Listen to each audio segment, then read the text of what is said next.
Hello everyone. Today is day 18 of our 45 hard challenge. Bihar APO exam is on 15th July.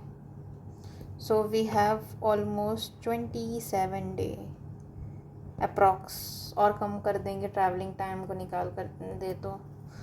So revision करते हैं. आज का topic रहेगा हमारा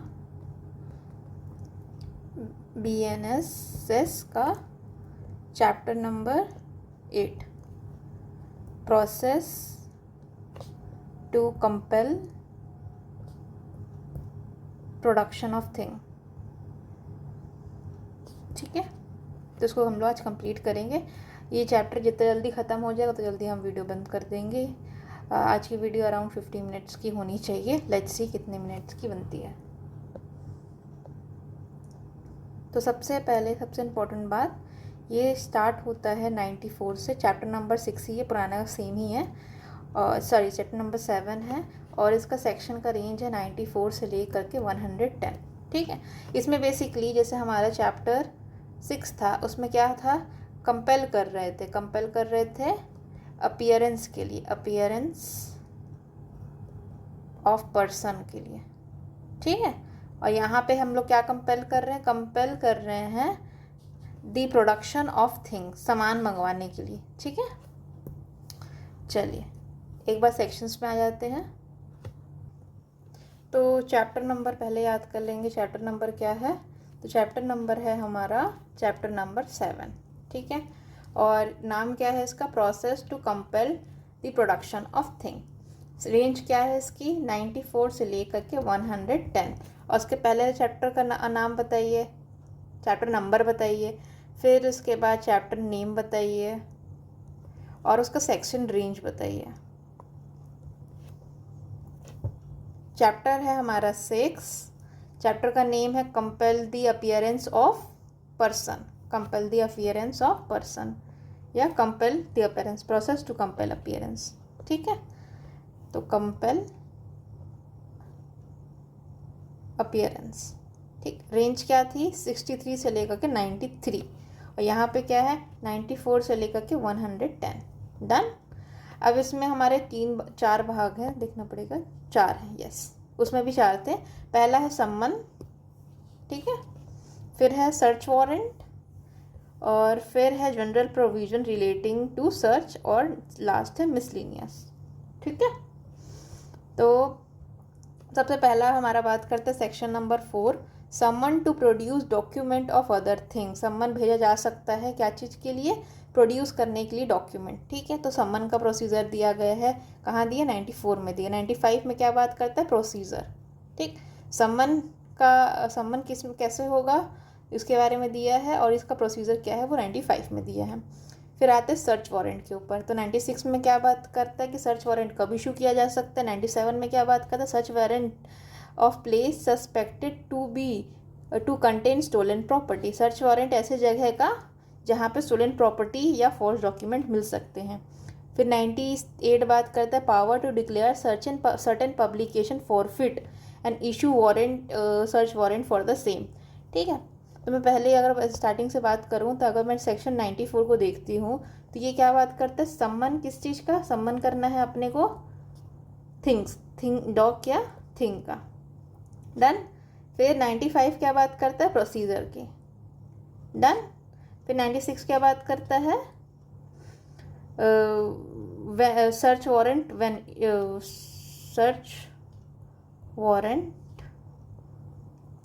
when issue, कब इशू करेंगे. डन. फिर 97 बात करता है स्टोलन प्रॉपर्टी के बारे में. डन. फिर 98 बात करता है फॉरफिटेड प्रॉपर्टी के बारे में, publication of sudden publication forfeited. ठीक, फिर उसके 99 क्या बात करता है, application to high court to set aside the declaration of forfeiture. 100 क्या बात करता है, ये हैबियस कॉर्पस का सिनोनिम है, आर्टिकल 32 में दिया गया हैबियस कॉर्पस के बारे में, तो उसी का ही एक तरह से BNSS का प्रोविज़न है। Search of person wrongfully confined, किसी भी व्यक्ति को अगर रॉन्गफुली कन्फाइंड कर दिया जाता है तो उसको रिलीज़ करने के लिए हमें हैबियस कॉर्पस इशू करते हैं, तो उसी का ही एक सिमिलर प्रोविज़न है। सवाल ऐसे बनता है कि कौन सा ऐसा प्रोविज़न है CRPC या BNS का जो कि रिजेंबल करता है हैबियस कॉर्पस की रिट्स की तरह। ठीक, फिर power to compel restoration of abducted female. फिर 102 बात करता है discretion direction of the search warrant. 103 बात करता है person in charge of close window to allow search. 104 बात करता है disposal of thing in search beyond jurisdiction. फिर अपने बाद आता है recording of search and seizure through audio video electronic means. 106 बात करता है पुलिस ऑफिसर का power to seize certain property. 107 बात करता है अटैचमेंट फॉर फीचर रेस्टोरेशन।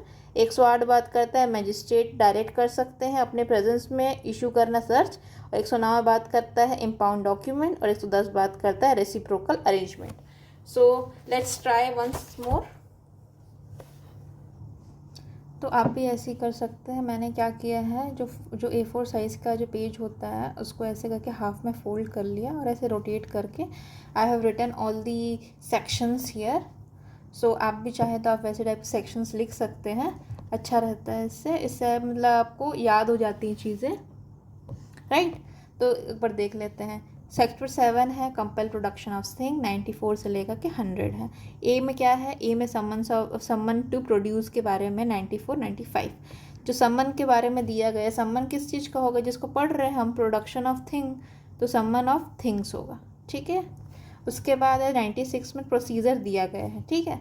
तो यहाँ पे कोई भी जो आर्टिकल है उसका रिक्वायरमेंट होगा तो कैसे उस चीज़ को किया जाता है, जैसे एग्जांपल के लिए बताया गया है इसमें कि कोई पोस्टल सर्विसेज के अंडर में है तो उस केस में कौन अथॉरिटीज़ दी है, पूरी लिस्ट दी अथॉरिटीज़ की, हाई कोर्ट दी है, फिर DM दिए हैं, उससे कुछ दिया है, ठीक है।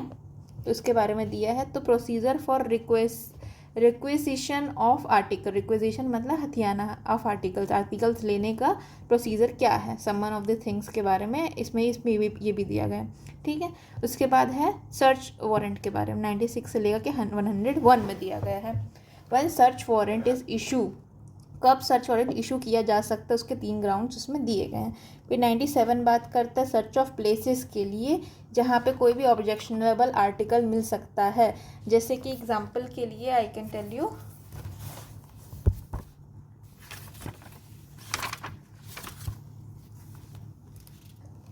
स्टोलन प्रॉपर्टी और फॉर्ज डॉक्यूमेंट, ये हो सकता है, उस प्लेस का सर्च किया जा सकता है। फिर डिक्लेरेशन ऑफ कोई भी ऑब्जेक्ट जो भी न्यूज़पेपर में दिया गया, कहीं पे पब्लिश किया, वो उसको ऑब्सीन या एंटी नेशनल डिक्लेयर कर सकते हैं। 98 में दिया। 99 में क्या है कि डिक्लेरेशन हो रहा है 98 में, उसको सेटिसाइड किया जा सकता है बाय द हाई कोर्ट। फिर 100 में बात करता है रॉन्गफुल कन्फाइनमेंट के बारे में, हैबियस कॉर्पस से सिमिलर है ये प्रोविजन। 101 में अबडक्टेड फीमेल्स के बारे में बात करता है। फिर आते हैं general provision relating to search warrant, ठीक है। सर्च वारंट के बारे में, सर्च के बारे में दिया है जनरल प्रोविजन। 102 में बोलता है सर्च वारंट कब डायरेक्ट किया जा सकता है। फिर 103 में बात करता है पर्सन जो कि ओनर है या फिर ऑक्यूपायर है किसी प्रॉपर्टी का, वो अलाउ करेगा सर्च को, ठीक है। फिर 104 में बात करता है डिस्पोजल बियॉन्ड जुरिसडिक्शन के बाहर जाकर के भी डिस्पोजल किया जा सकता है किसी भी प्रॉपर्टी का। फिर उसके बाद है लास्ट हमारा miscellaneous provision that start from 105 and ends in 110। फिर 105 है वो बात करता है ऑडियो वीडियो इलेक्ट्रॉनिक मीन्स। अब ये इसका बताइए डेफिनेशन कहाँ दिया गया, तो ये आर्टिकल 2 के 1 के ए में दिया गया। 2 के 1 के ए में है कि 2 के ए में है, बताइए। तो 2 के ए में है, ठीक है। Audio video electronic means, done. उसके बाद जो है इलेक्ट्रॉनिक मीन्स से क्या होगा, रिकॉर्ड करेंगे। क्या रिकॉर्ड करेंगे, सर्च एंड सीजर को, मतलब जो भी सर्च एंड सीजर होगा उसकी रिकॉर्डिंग होगी। फिर 106 में बात करता है प्रॉपर्टी सीज करने की पुलिस की पावर है। 107 में बात करता है प्रॉपर्टी के बारे में, प्रॉपर्टी का अटैच किया जा सकता है, फोरफिट किया जा सकता है, रेस्टोर करने का भी प्रोविजन 107 में दिया हुआ है। 108 में क्या है, मैजिस्ट्रेट के प्रेजेंस में डायरेक्ट किया जा सकता है सर्च के लिए, तो जो मैजिस्ट्रेट है वो डायरेक्ट कर सकते हैं अपने प्रेजेंस में सर्च को। फिर 109 में बात करते हैं इम्पाउंडिंग ऑफ डॉक्यूमेंट के बारे में, और 110 है रेसिप्रोकल अरेंजमेंट, जब आउटसाइड बिजनेस रहेगा उसके बारे में प्रोविजंस दिए गए हैं। अपने को खाली बस सेक्शंस का एक इन्फ्रेंस होना चाहिए दिमाग में, और बाकी चीज़ें तो डिटेल में इतनी पूछी नहीं जाती है। चलिए आते हैं सबसे इम्पॉर्टेंट क्वेश्चन। सबसे क्वेश्चन नंबर 1 है हमारा कि हेबियस कॉर्पस को रिजेंबल कौन सा आर्टिकल करता है, सेक्शन करता है, तो इट इज़ सेक्शन नंबर 100। ठीक है, फिर आगे आते हैं 94 में क्या दिया गया, तो 94 में दिया है अबाउट सम्मन। सम्मन किस चीज़ का, सम्मन ऑफ थिंग्स का। फिर 96 में क्या दिया गया है, तो 96 में सर्च वारंट इशू करने के बारे में दिया गया, सर्च वारंट इशू। 99 में क्या दिया गया है, तो डिक्लेरेशन जो हुआ है 98 में उसको सेटिसाइड करने के बारे में बात किया गया है। अब आप बताइए कि इसको सेटिसाइड कौन करेगा, तो कौन करेंगे, it is done by the high court. चलिए आगे आते हैं। अब ये वाला क्वेश्चन हमारा चैप्टर नंबर 5 का है, लेकिन still we will do it. तो कौन सा जो है अरेस्ट करने का प्रोविज़न है, सीज करने का provision about the offensive weapon. 35 में क्या दिया, 35 में दिया है about arrest without warrant, arrest without warrant. 46 में क्या दिया गया है, नो अननेसेसरी रिस्ट्रेंट, कोई ज़्यादा ज़बरदस्ती जोर ज़बरदस्ती का उसको कैद नहीं करना। 50 में दिया है हमारा allow person making arrest to seize offensive weapon. ठीक है, और 55 में क्या दिया है, 55 में दिया है अबाउट पुलिस ऑफिसर जो है वो अपने जूनियर ऑफिसर या फिर सबॉर्डिनेट को बोल सकते हैं क्या करने के लिए, अरेस्ट करने के लिए विदाउट वारंट। ठीक है, फिर नेक्स्ट क्वेश्चन देखिए। चलिए इस सवाल को बताइए। 94 according to section 94 the CPC civil procedure code does not apply to summon of production of document and other thing whenever any court or any officer of charge in charge of the police station, court या कोई भी incharge of police station consider करता है कि जो production है किसी भी डॉक्यूमेंट का, इलेक्ट्रॉनिक कम्युनिकेशन का, including electronic device likely contain digital evidence, कोई भी ऐसा डॉक्यूमेंट या कोई भी इलेक्ट्रॉनिक एविडेंस, उसमें एविडेंस हो, इलेक्ट्रॉनिक कम्युनिकेशन डिवाइस जिसमें एविडेंस हो सकते हैं जो कि डिज़ायर है किस चीज़ के लिए, इन्वेस्टिगेशन के लिए, इंक्वायरी के लिए, ट्रायल के लिए, तो उसको रखा जा सकता है। ठीक है, और such court shall may issue summons और सच और in written order in physical form और इलेक्ट्रॉनिक फॉर्म में उस चीज़ को प्रेजेंट करने के लिए बोला जा सकता है। Requiring person in whose possession और power the document is believe to be to attend और प्रोड्यूस इट। ठीक है, फिर कोई भी any person required under this section, कोई भी पर्सन जो कि required under this section merely to produce the document shall be deemed to be have complied, मतलब अगर इस सेक्शन में किसी व्यक्ति को खाली डॉक्यूमेंट प्रोड्यूस करने की बात की गई है तो वो मान लिया जाएगा कि उसने कंप्लाई कर लिया है अगर वो डॉक्यूमेंट या थिंग को प्रोड्यूस करता है इंस्टेड ऑफ पर्सनल अटेंडेंस। ठीक है, फिर nothing in this section shall be deem to affect section 129 and 130 of Bharatiya Sakshya अधिनियम और बैंकर्स बुक्स एक्ट। तो देख लेते हैं 129 और 130 में क्या दिया गया है।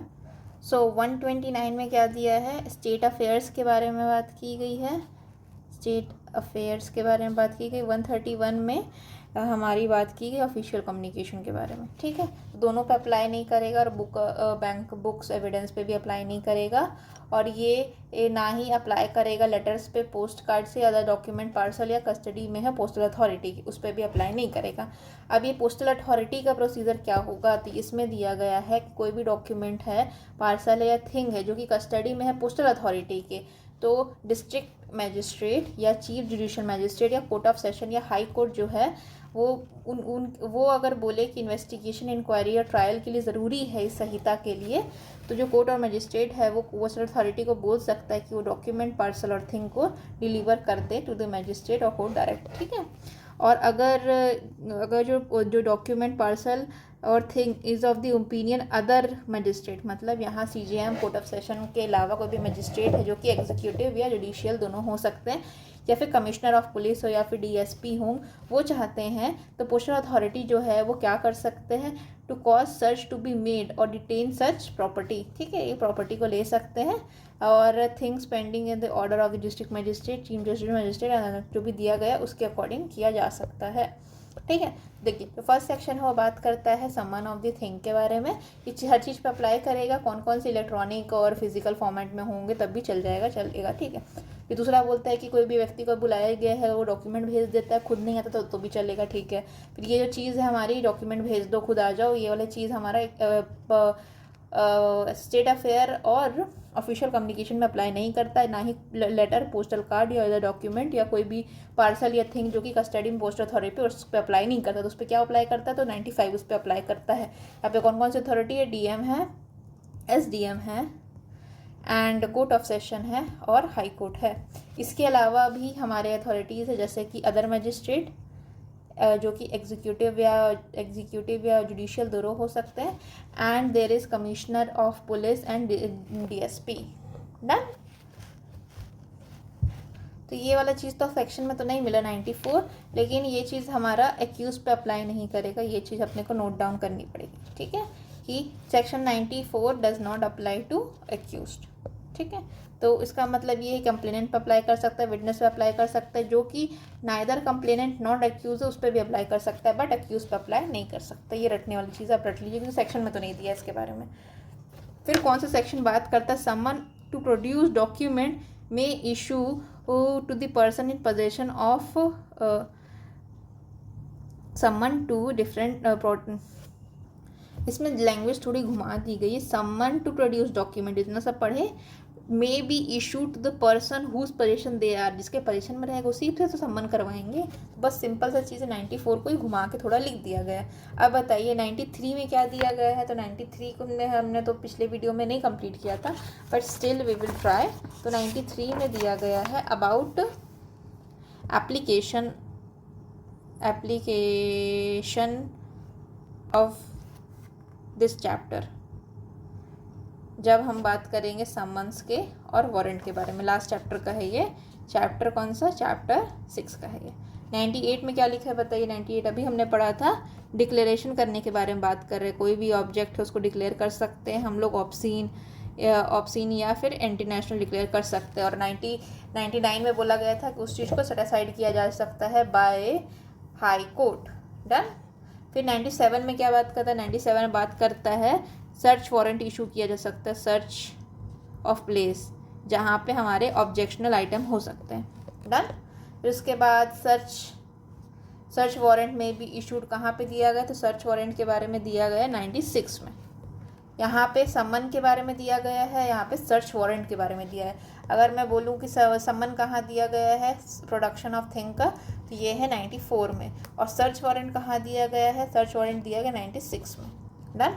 95 में क्या दिया गया, तो 95 में वी हैव प्रोसीजर किस चीज़ का, कोई भी आर्टिकल जो है, आर्टिकल कहाँ है, पोस्टल ऑफिस में, पोस्टल अथॉरिटी के पास है, पोस्टल अथॉरिटी रिक्वेजिशन कर सकते, रिक्वेस्ट कर सकती, कोई भी जो भी अथॉरिटीज़ दी गई है उसके अंदर कि पोस्टल अथॉरिटी को रिक्वेस्ट कर सकती है कि जो भी आपके जो आर्टिकल्स हैं, कोई भी लेटर है, पोस्ट है, अदर आर्टिकल, अदर थिंग्स हैं, वो रिक्वायर्ड है किस चीज़ के लिए, it is required for the investigation, inquiry और ट्रायल। डन। फिर 98 में क्या लिखा है, तो 98 में लिखा है डिक्लेयर करने का। क्या डिक्लेयर करने का, ऑब्जेक्शनल आइटम्स को नहीं, कोई भी ऑब्सीन या नेशनल थ्रेट वाले आइटम्स को डिक्लेयर करना इलीगल, और उस चीज़ को ख़त्म करने के लिए, सेट असाइड करने के लिए कहाँ आएंगे हम, हाई कोर्ट जाएंगे। डन। फिर ये केस है, तो केसेस तो उतने आते नहीं हैं इसमें, लेकिन 94 के बारे में केस आया था, लेकिन ये पक्का ना देखिए यूके जुडिशियल सर्विसेज में तो अपन पढ़ लेते हैं। ये ज़बरदस्ती के केसेस ना यूजीसी नेट में पूछे जाते हैं, यूजीसी में, और क्या बोलते हैं क्लैट वगैरह में, या फिर जो भी पीजी एग्ज़ाम्स होते हैं उसमें पूछे जाते हैं। तो the term person does not include accuse on trial, ये चीज़ हमने पढ़ा था कि डज नॉट इंक्लूड। तो ये जो हमने क्वेश्चन बना के दिए थे तो हमको सिंपल क्वेश्चन लग रहा है, ये पक्का किसी ना किसी उस टाइम पे केस लॉ आए होंगे, उसी पे बेस्ड होगा। तो सेम क्वेश्चन हमारे पास आगे, कौन से केस में ऐसा बोला गया था जो टर्म पर्सन यूज़ किया गया था वो एक्यूज के कॉन्टेक्स्ट में नहीं किया गया है, तो इसका आंसर होगा टीवी, देख लेते हैं एक बार, 1408 का C, Shyamlal versus state of Gujarat. Done. फिर आगे बढ़ते हैं, हाँ, फिर हमने क्या पढ़ा, सेक्शन 99 में क्या बोला गया था कि सेट असाइड करना है, तो वो कहाँ करना पड़ेगा, तो अपने को 409 में कहाँ जाना पड़ेगा, पी मतलब हाई कोर्ट, ठीक है। फिर उसके बाद 98 में क्या लिखा है, तो 98 में लिखा है, अच्छा यहाँ पे देखिए वह कटा है अपना, तो यहाँ पे 98 में अगर कोई चीज़ को सेट असाइड करना है तो अपने को 99 में हाई कोर्ट के पास जाना पड़ेगा, ठीक है। फिर उसके बाद 98 जो है वो सर्टेन पब्लिकेशन के बारे में बात करता है, be forfeited and the search warrant can be issue for the same, ठीक है, सर्च वारंट इशू किया जा सकता है। तो in which of the following is the correct legal position, तो कौन सा लीगल पोजीशन है, तो फर्स्ट है हमारा, the newspaper can not be forfeit and the search warrant can not be issued for the same as it is violate the speech of expression, मेरे हिसाब से this is wrong. A book can be forfeited and, हाँ ठीक है, document can be forfeited, सब सही है। तो इसका आंसर होगा 2 और 3, तो इसका आंसर है क्या 410 सी, डन। तो 98 वाले प्रोविज़न में क्या क्या चीज़ें हैं, तो न्यूज़पेपर को भी फॉरफिट किया जा सकता है, बुक को भी फॉरफिट किया जा सकता है, डॉक्यूमेंट को, हर चीज़ को फॉरफिट किया जा सकता है। और फॉरफिचर करने के बाद 98 में 99 में उसको डिक्लेयर करवा देगा हाई कोर्ट्स के द्वारा कि ये सेट असाइड कर दीजिए, तो उसके लिए एप्लीकेशन लगाया जा सकता है। तो इसका आंसर होगा 2 और 3। आगे बढ़ते हैं। फिर 98 में कौन सी अथॉरिटी है, 98 में मतलब देखिए, competent to set aside declaration for forfeiture certain publication under section 98 में कोई चीज़ पब्लिकेशन को डिक्लेयर कर दिया गया है, फॉरफिट कर दिया गया है, तो उसके लिए प्रॉपर अथॉरिटी कौन है, दो they are high courts, done. फिर उसके बाद declaration of forfeiture under section 98 में कौन है, high court, done. High court में फिर ये भी सेम क्वेश्चन है, तो we will not attend it. फिर 100 में क्या बात करता है, तो under section 100 procedure search warrant to find out the person can be issued, तो कैसे कौन से इशूड कर सकते हैं, कौन से व्यक्ति के अगेंस्ट में सर्च वारंट इशू किया जा सकता है, whose whereabouts of such person is not known, या फिर अनलॉफुली कन्फाइंड, तो अनलॉफुली कन्फाइंड वाले व्यक्ति का सर्च वारंट इशू किया जा सकता है, डन। फिर इसके बाद हैबियस कॉर्पस से सिमिलर वाला कौन सा है, तो हैबियस कॉर्पस से सिमिलर वाला है 414 वाला बी है, डन है, ठीक है। फिर हैबियस कॉर्पस का सिमिलर प्रोविजन है 100। फिर 99 में क्या दिया गया, सेट असाइड करना है, क्या चीज़ सेट असाइड करना है, जो भी डिक्लेरेशन हुआ था अंडर 98। 102 में क्या लिखा है बताइए, 102 में दिया है सर्च वारंट डायरेक्ट करने के बारे में, डायरेक्ट सर्च वारंट,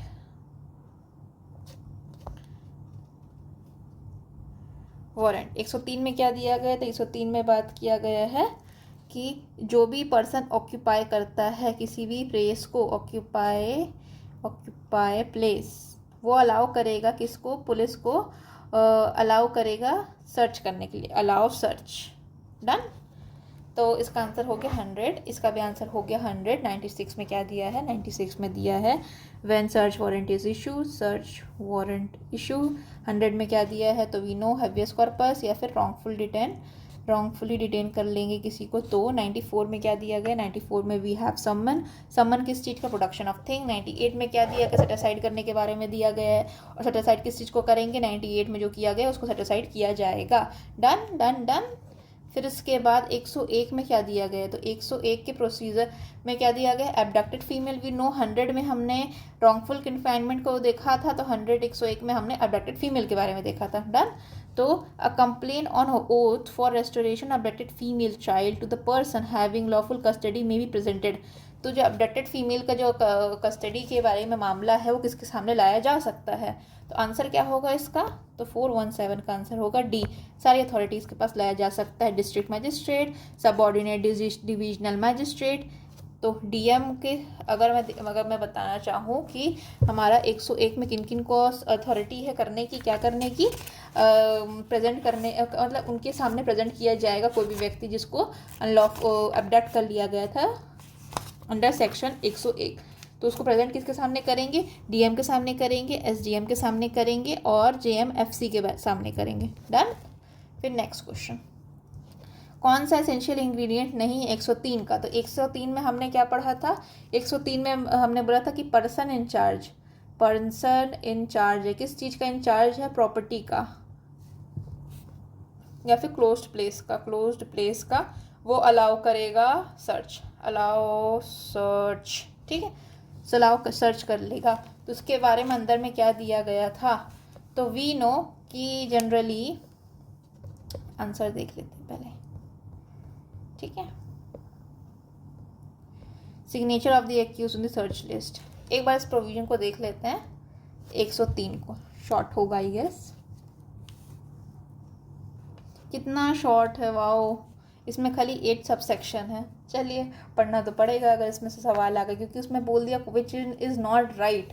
तो राइट होने के लिए अपने को पता रहना चाहिए कि उसमें दिया क्या है पूरे सेक्शन में।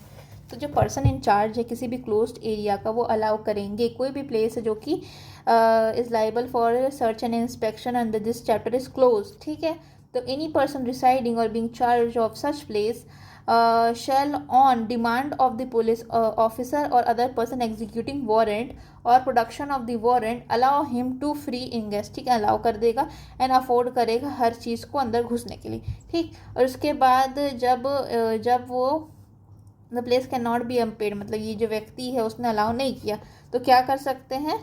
तो वो जो 44 में हमने पढ़ा था उस मैनर में इस चीज़ को एग्जीक्यूट कर सकते हैं, ठीक है। उसके बाद वेयर एनी पर्सन और about such place is reasonable suspicion of concealing about his article, मतलब कोई व्यक्ति छुपा रहा है, और विच सच शैल बी मेड, और if the such person is women, तो सर्च जो होगा वो अनदर वुमेन करेंगी, ठीक है, विथ स्ट्रिक्ट डिसेंसी के साथ। Before making search under this chapter के अंडर सर्च करने से पहले जो ऑफिसर है और अदर पर्सन है वो मेक करेंगे शैल कॉल अपॉन 2 और मोर इंडिपेंडेंट विटनेस। तो ये हमने को नोट करना है, 2 और मोर, 2 plus independent witness and respectable inhabitant को बुलाया जाएगा, ठीक है, बुलाया जाएगा सर्च के टाइम पे। और जहाँ पे नो इनहेबिटेंट है और कोई भी व्यक्ति अवेलेबल है टू विटनेस द सर्च, उसको बैठाया जा सकता है। And may issue an order in writing to them to do so, ठीक है।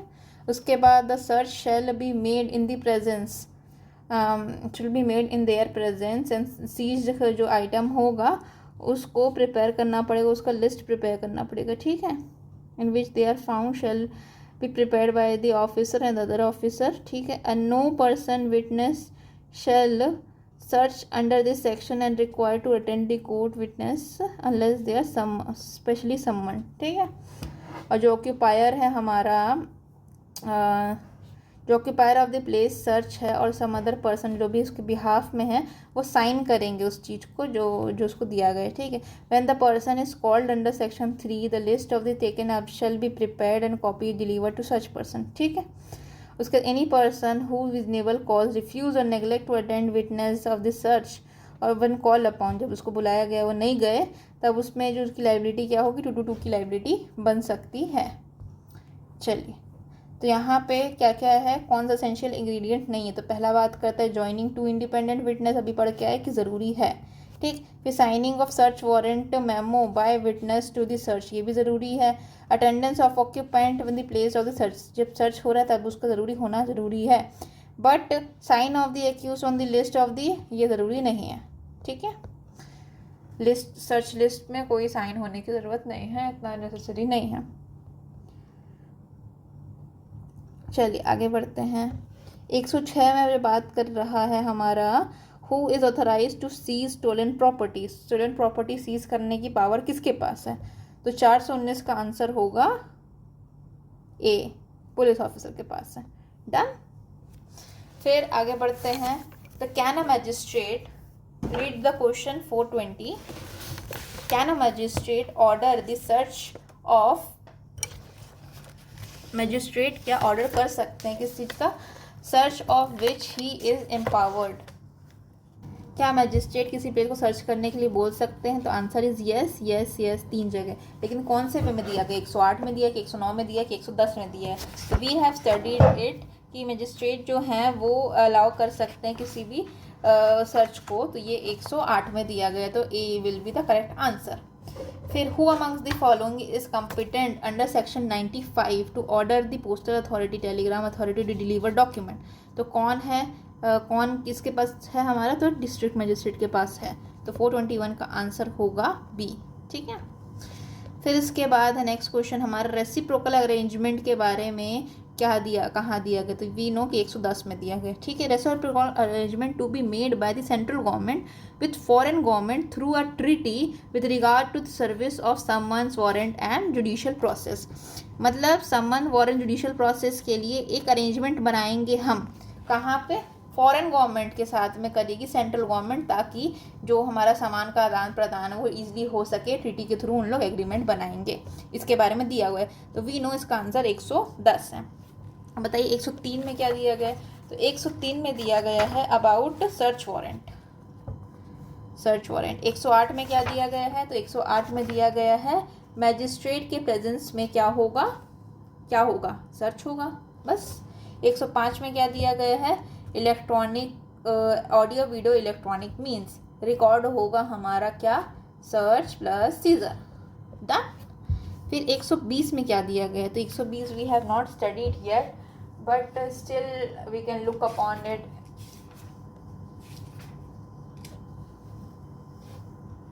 It says about forfeiture of property in certain offences. ये एक्चुअली रेसिप्रोकल एग्रीमेंट का है जो कि ऐड किया था later on this act CRPC, इसलिए ये 105 के H में लिखा हुआ है। तो उसका आंसर 120। और वैसे भी ये तो फालतू क्वेश्चन है क्योंकि ये AIB में आया था। AIB में वैसे भी बहुत फालतू क्वेश्चन आते हैं। चलिए आगे आइए। फिर who can issue search warrant in respect of postal and Telegram authority? Postal and Telegram authority में कौन कर सकता है? तो सर्च वारंट कौन कर सकता है? तो वी नो डिस्ट्रिक्ट मैजिस्ट्रेट और CJM कर सकते थे और हाई कोर्ट कर सकते थे। 424 का क्या आंसर होगा? ए होगा।